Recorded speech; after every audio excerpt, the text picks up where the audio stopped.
Thank you for your interest in our community. I'm here today with one of our very seasoned team members, our leasing manager, Joe Jordan, who is our resident expert on lotteries and the new lease-up process. Now, Joe, you've done several lotteries and new lease-ups in the past, and that's why I've asked you here today. To talk to applicants about what to expect, what to bring, what to include on their application, and just advise them of any best practices. So thank you for joining me today. Thank you, Kristen. I'm so happy to be here today. And just as a recap to our viewers, tell us about what happens with the lottery application once it's received and deemed as eligible. Well, as you know, Kristen, once we received all eligible applications for the lottery, we then hold the lottery. Any applications received after the deadline date will go on to a post-lottery waiting list. It is imperative to understand that applications must be received in a timely manner as everything is date-driven. After we hold the lottery, we then enter the lottery numbers onto a spreadsheet and do the sort based on any preference. So that's when the real fun begins. So what happens after the sort? We start by pulling a criminal and credit background check. Those who pass will be contacted for an eligibility interview. Those who have not passed will receive an email or letter and will be given an opportunity to appeal. If an applicant chooses to appeal, instructions on this process will be provided in the email or letter. For those that pass screening, we then begin our outreach at that time. Outreach? Now, what do you mean by outreach, Joe? We do our outreach, meaning we make contact by phone, email, or a sent letter to the household that is next on the lottery waiting list. We schedule them to come in for what we call in the industry an eligibility interview.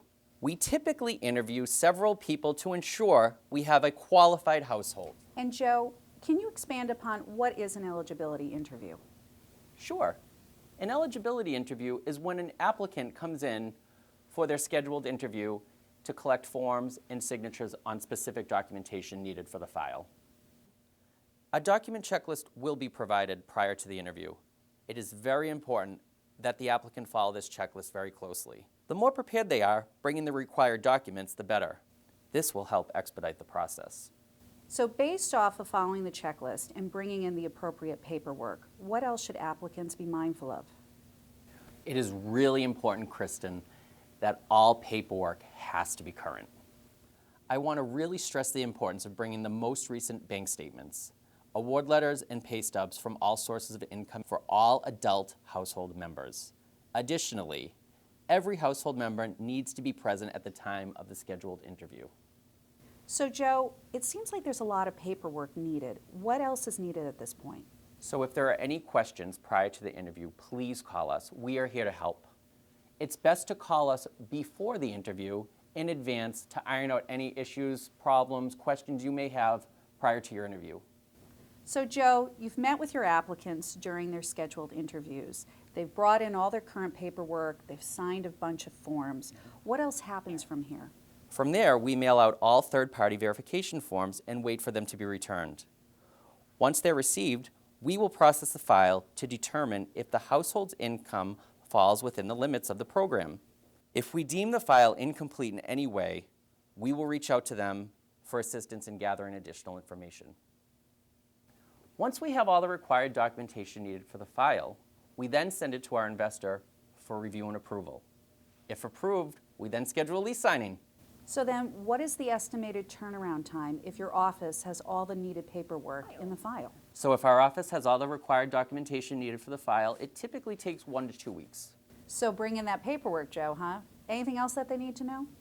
People need to know that this is an eligibility interview only.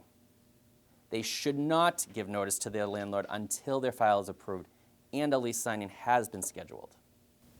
And Joe, what happens if an application is declined?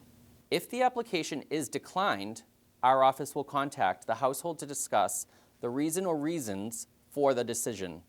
The household will have the opportunity to appeal. So Joe, they're approved for move-in. What should future residents expect from this point going forward? They're approved. They'll get a call from us to schedule their lease signing. At their lease signing, we will collect all monies due, such as security deposit and first month's rent. From there, we will conduct a move-in inspection, issue keys, and fobs. Welcome home. Excellent. And thank you for explaining everything in a very easy to understand way. It's appreciated.